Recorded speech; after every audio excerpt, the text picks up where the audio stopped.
Hello, good evening, welcome to the programme. Now, if you're a Sheffield Wednesday fan, it's not been the best of seasons, let's be honest about that. But for all the difficulties of this campaign, I think this is a more upbeat time for Sheffield Wednesday than has been the case for some weeks. Through to the FA Cup fifth round, a tie against Swansea City and a certain manager at Hillsborough on Saturday, and also a time during, I think it's fair to say, a transition period for the club. We're seeing an astonishing number of younger players coming through to make the senior squad, and I think it's probably the most number simultaneously at any time since the start of the career of my special guest this evening. He is the Sheffield Wednesday Academy manager, Steven Haslam. Evening, Steven. Thank you. For the second time, great to see you. It must be a really, really exciting time for you. It is, yeah. Obviously, in the recent weeks, you've seen a number of academy players get some game time for the first team. It's given us all a lift at the academy, and hopefully that will inspire the younger players at the academy that there is a pathway through to the first team. So to see the likes of Jordan Thornley, Sean Clare, Jack Stubbs, one or two others get some game time is really positive. I think it's been given everybody around the club a lift, actually, because there's something about younger players appearing and coming through that I think freshens the atmosphere of a club, because, you know, we all know that fans have their favourites and one or two that they might get on to, but generally speaking, supporters will give every opportunity to a younger player, and they're keen to see them. Yeah, I think that's fair to say. You know, fans do like to see fresh faces from time to time, whether that's new signings or whether it's young players. And like you said, I do think they give young players an opportunity and they will them on to do well. Yeah. I think we've seen that with the players that have had opportunities in the last few weeks. The feedback from the fans has been really positive, which is really nice for the players and welcoming. They're more forgiving of mistakes, I think, supporters, but those are going to be inevitable with younger players. But I've counted something like 8 or so that I'm going to be talking to you this evening about. And as I said in the intro, I don't recall this many at any one time at Wednesday. Well, I mean, you came into the team, what, 98 time? 99. 99, yeah. In the Premier League. Yeah. And you were in a batch of a number, weren't you, simultaneously? That's right. Yeah. Obviously, it was the back end of the Premier League era for the club. I remember debuting in '99 at home to Liverpool, and then a number of young players also featured the first team over the next 4 or 5 years, the likes of Alan Quinn, Owen Morrison, Derek Geary, Lee Bromby and Matt Hamshaw, one or two others. Yeah, Matt Hamshaw was at Rotherham, supporting Paul Warne, the manager over there. So, and in the interim period, the club has been criticised from outside. I know you see it from a different point of view as academy manager, and you've been doing that job now for some time. Has been criticised for not producing players. For whatever reason, that appears not to have happened. And clearly that's sort of part of your remit to reverse that cycle, if you like. Yeah, of course. You know, an academy is there to produce players for the first team, ultimately. And you're right in saying that the history in terms of producing players has not been great, but it's something we've really addressed in the last 4 to 5 years since I've been there, and every effort is being made behind the scenes to improve the productivity. Yeah, how much of a challenge is that, personally, for you? Yeah, it's a challenge that I relish. Obviously, as academy manager now, you know, I want to go down to Hillsborough and see a number of academy players on the pitch playing in a successful Sheffield Wednesday team in the Premier League. That's the sort of vision, the ultimate goal for me as academy manager. And like I said, there's a lot of work going on behind the scenes, not with just the current crop at the 18s and under 23s, but right through, right to the younger end. So it is a challenge to get players through.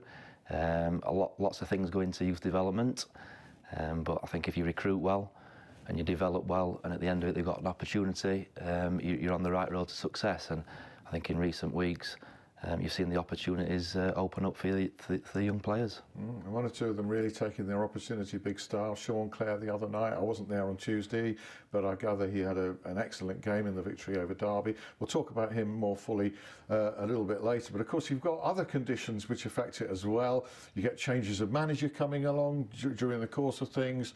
That can change an emphasis, can't it? So, and injuries can be a factor as well. Yeah, like you said, players have had opportunities in recent weeks. Possibly the injury situation has been a contributing factor to that, but the players, when they get opportunities to train with the first team, have got to impress and earn the trust of the manager, and then the next step is to get selected on the pitch. And the likes of Jordan and Sean Clare and one or two others, they've been training with the first team regularly over the last 6 weeks or so, and they've obviously performed well. Do you have your heart in your mouth a bit when they come and they get an opportunity to play in the first team? Definitely, yeah. You tend to watch those players closer than the sort of more established players, and you're willing them to do well. Yeah, yeah. Going back to the Sheffield derby, Sean Clare, I think, made his first appearance in that. But I mean, the names I've got down here that we'll talk about, obviously Jordan Thornley, who signed a new contract just today, Frederick Nielsen, Jack Stobbs, who's back with you from Port Vale.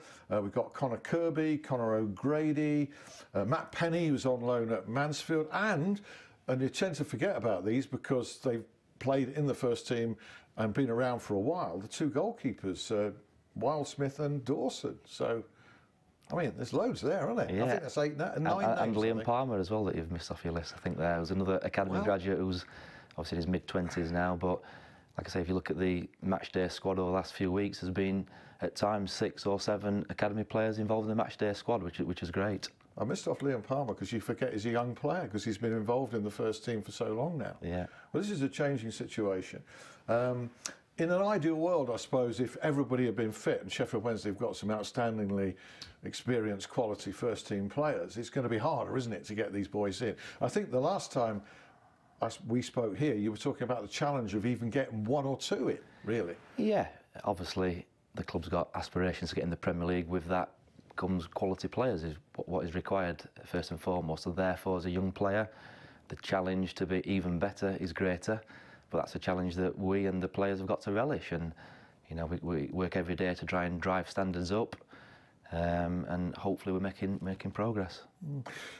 Jos Luhukai, new manager, and I suppose from an academy perspective, you're interested in what his priorities are, what his principles are, how he's going to work. You know, what were your early impressions, and exactly what is the relationship there? I've got to say, since Jos come in, I've had a lot of meetings with him, and from an academy point of view, he's been different class in terms of how he's embraced what we're doing, the interest he's taken in the training sessions and the involvement of the young players with the first team. If you give an example today, it was a day off for the first team today, but he came in and he was watching the under-18s train at the training ground. So to have the manager showing that much interest in your youth department is very encouraging. And I think he's got a background, a track record for encouraging youth development at previous clubs. Am I right? That's right. Obviously, he's coached and managed for a long time now, but I think his history will show that he's got a record of promoting young players. His assistant as well has worked for the Dutch FA in the youth development department there. So I think they've both got a history of wanting to promote young players, but ultimately they have to be of the desired quality. Yeah. So was this in his mind at the outset? I know he inherited a massive injury pile, but do you think, regardless of that, he'd have been really keen to see what there was in your training ground and integrate? Yeah, I mean, I can't speak for Jos, so I don't know what he was thinking when he first joined the club, but you know, I think, you know, a diligent manager would look to his youth department and see if there's any value in the players that are there, and maybe promotes from within. Well, we saw it from his very first game, Sheffield derby, didn't we? That he was prepared to bring younger players in, and we've seen a succession of them. So we'll talk about today's news first of all. Okay. Jordan Thornley, an extended contract through, I think, until 2021. It's been agreed and announced by the club today. Now, you know, I've seen him play centre back there in their change of system as well that Jos has brought with him. He looks so composed. What, you know, tell us about Jordan Thornley and his qualities. Yeah, well, Jordan's a player that we recruited from Everton at the start of last season. A very mature boy. Left-sided centre-back is what his predominant position is. We felt that this year he required some game time at senior level, which is why he went on loan to Accrington for the first part of the season. We wanted to review it in January to see what level he was at. We called him back. The new manager's assessed him. He's put him in there, and I think he's performed in a mature, competent way with minimal fuss, really, which as a defender is quite an attribute at times. Obviously today he's been rewarded with his new contract, but he's a very grounded person, and I'm sure that he will want to stay in that first team environment, keep improving, and the next challenge for Jordan and the other players is to get 100 championship games under the belt and keep progressing. He hasn't looked fazed by it at all. I think I saw his first start for the team, and I just thought, wow, there's not a mistake there. There's no sign of a nerves. You know, he was confident on the ball and everything. So you kind of fingers crossed that he found a good one there. I think the loan experience for Jordan has, you know, brought his game on. I think, you know, we feel that as staff, and I think he's commented himself that it's just given him that experience of playing men's football and experiencing what it's about on match day and dealing with the nerves and the pressure, etc. And I think he's gone in and performed in a mature way. So Sean Clare made his first start against Derby County, you know, on Tuesday, and a game in which Wednesday had an outstanding 2-0 victory. Lucas Yao scoring both goals, and those who were there, who I spoke to, I was watching Rotherham for Sky that night, were mightily impressed by this young player's performance. Yeah, again, Sean's another player who's been on loan for the first half of the season. Went to Gillingham in League One, and we monitored him very closely and kept in touch with him, watched a lot of his games and his footage. And he got in the team, which is always the #1 challenge when you go on loan somewhere, because you're a bit of an unknown quantity as a young player. So that was his first battle that he won. Then he stayed in the team, and it's fair to say that he impressed down there at Gillingham. And again, another player that's come back into our environment and has been integrated into the first team. Well, I'm speaking to a venerable journalist called, a legendary one in Rotherham, called Les Payne the other night, who you'll know. And he was saying, Les, that he'd seen Gillingham, in which a team Sean Clare played for on loan, I think as a marauding right back or a right wing back, and he said he was just taken with him. He said he had such a surge of pace and presence on the pitch. Les was mightily impressed with him. That's good. Yeah. But I mean, he's playing right back there, but you see him here as more of a central midfield player. Yeah, we see him as a central midfield player, but again, playing different positions can add to their toolbox and be good experience. I think he's one of his real strong qualities and attributes is that he's a really good athlete. And like I mentioned there, he's very dynamic and got some speed and energy to his game. Right. But there are more, and there might be names that I haven't mentioned tonight as well that are coming through. I mean, for instance, Jack Stobbs. Now he's a name that we've been familiar with for a while. He's been knocking on the door. Has had a loan at Port Vale, and you know, you've got quite a few young defenders there, but this lad's always been a winger, hasn't he? Basically. Yeah, he's an offensive player. He's been at the academy a long time, since he was 7 or 8 years of age. I had him when I was under 18s coach. He was one of my players when I first joined full time, and he was a real high flyer. He spent 2 or 3 years now in the development squad. Sent him out on loan to Port Vale. I think his experience was sort of mixed there in terms of his game time, etc. But again, he's come back, and if you look at the game that the 23s played at Sheffield United a couple of weeks ago, he was really impressive on the night. Yeah, it must be pretty close now, I would have thought, but we'll see. We'll see. That's not your call, though, is it?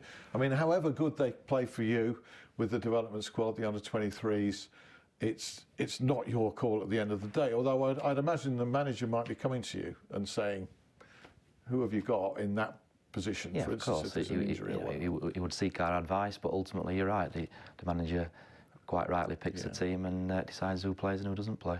It's just as well sometimes, you know, that academy managers aren't always judged or solely judged on how many players actually get through to a team, because there's so many different factors that can affect it, aren't there, really? Yeah, that's right. Yeah, like I said, there's a lot of things go into it, and you know, we've talked about the top end of the programme in the academy so far, but you know, we're quite enthused by the talent coming through in the younger age groups as well. Right. So it's a process, and I mean, down there, obviously you've got Neil Thompson who does the match coaching on the day, or match managing, doesn't he? He's our under-23 manager, so the 23s train together on a daily basis and obviously playing their games programme, and Neil is a real expert in youth development, and he's done a smashing job with that group of players, and obviously he liaises a lot with the first team staff in terms of players moving up and down the age groups. He's a real respected figure within the club. And also Ben Wilkinson, the son of a revered former Sheffield Wednesday manager. That's right, yeah, he comes from good football stock. Ben coaches our under-18 squad. Again, he's been with the club a number of years now in a full-time position, and we've got a real close-knit group of staff that work together along the same plan, and hopefully it can bear fruition both now and in the future. Well, 1 or 2 other names. Frederick Nielsen, saw him this season. Which game was it? Was it the Carlisle Carlisle FA Cup match, and then he came on at Barnsley at the weekend.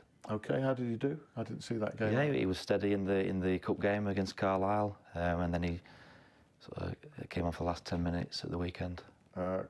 First appearance, I think, in the squad on the bench, Connor Kirby at Barnsley. Yeah, Connor's a boy, again, been with us a number of years. Midfield player, you know, really sort of aggressive and got a big heart, and he sort of run through a brick wall to achieve his goals, really. So it's really pleasing to see, you know, the young players of that ilk get some reward. Matt Penny, how's he doing at Mansfield? What are the reports like? Yeah, Matt's been there. He's only been there now for 2 games. He's had, obviously Mansfield are challenging for promotion. They're quite 5-0 the other night. Yeah, they're high up in the league, so I think the manager there had quite a settled squad, but he wanted to add Matt to his squad, and Matt's made 2 sub-appearances so far. Yeah, and the 2 goalkeepers, we'll perhaps talk about the 2 goalkeepers in part 2 when James Gregg joins us, and he'll be rounding up all the other sporting action, looking ahead to a big weekend as well. Just before we come to that, does it help that you've been through this process as a player yourself at exactly the same place where you're doing all your coaching and managing now? Yeah, I think it does. You know, and it's not just myself, obviously it's a real collective effort from all the academy staff, but we have got a lot of football expertise that are making key decisions and working with players on a daily basis, so we can, you know, we know exactly what's required to reach the levels that the players want to reach. So, you know, we pass on our knowledge and guide and cajole and try and get the players to maximise their potential. Culturally, I should think the environment has changed a little bit with the onset of the mobile phone and then the smartphone and everything that goes with it. Are we talking about, is a young footballer a different animal to the one that you were? Yeah, I think, you know, it's not just football. I think society's moved on and changed, and obviously you mentioned technology there. That's been a big difference in culture and society over the last 15, 20 years, both positive and negative. Obviously we got an analysis department, so every academy game gets filmed and we analyse it, and the players get to see their own personal clips. The academy players wear GPS units for training and games every day, so we've got a real good understanding of what physical output they're delivering. So the communication is different now, of course. You know, with the mobile phones, etc., that can sometimes be a challenge to get players to communicate more on the pitch and show more leadership traits. How do you handle that? How do you encourage them to talk and show them leadership? Or just confiscate the phones or what? Well, actually, I think last time I were on, we mentioned that about mobile phones, and that is one thing we do with under 18 players. You know, they come in the building in the morning and sign in and hand the phone over. Obviously, it's there to use in an emergency, and we are contactable and they are contactable, but it's a place of work and we want to focus on the work. And we do feel that, obviously, with football being a team sport, you know, communication with your colleagues is absolutely vital. Yeah. GPS is something that was raised here when Matt Prestridge from Sheffield United was sitting where you are a few weeks ago, and he was talking about the ins and outs on that. And not every club embraces it, but clearly you do. Yeah, I think you'd be daft not to, really. You know, the more information you get, the more informed decisions you can make. With any sort of data, you've got to take it in context. But we find it really powerful when we're feeding back to players as well, because quite often the data sort of backs up what the eyes tell you, but players can't argue with the numbers that get churned out. Yeah, it's interesting. Yeah, you can't, can you? No. I mean, if it says that you haven't done much running, you haven't done much running, have you? And also it informs the intensity of our coaching sessions. So, you know, it's structured in a way that we want the boys at optimum physical level on match day, so everything's tailored towards the week, gearing up for that match day. Would you believe that's the first half gone? You said to me, well, how long's it for? 20 minutes, and there's another 24 to go. And we haven't talked about Carlos Carvalho yet, as a person, as a character. You know, whatever the arguments out there, and I know fans have different views, I'm convinced that he's going to get a good reception, and rightly so, on Saturday. I really am, from the majority. But also, I think every journalist, and including those who've been critical of him and were critical of him later on, is looking forward to seeing him as well. He is a character, isn't he? He is, yeah. Certainly a top one. Right, okay. James Gregg and far more from Steven Haslam in part 2. Do hope you can rejoin us in about 5 minutes. We'll see you then.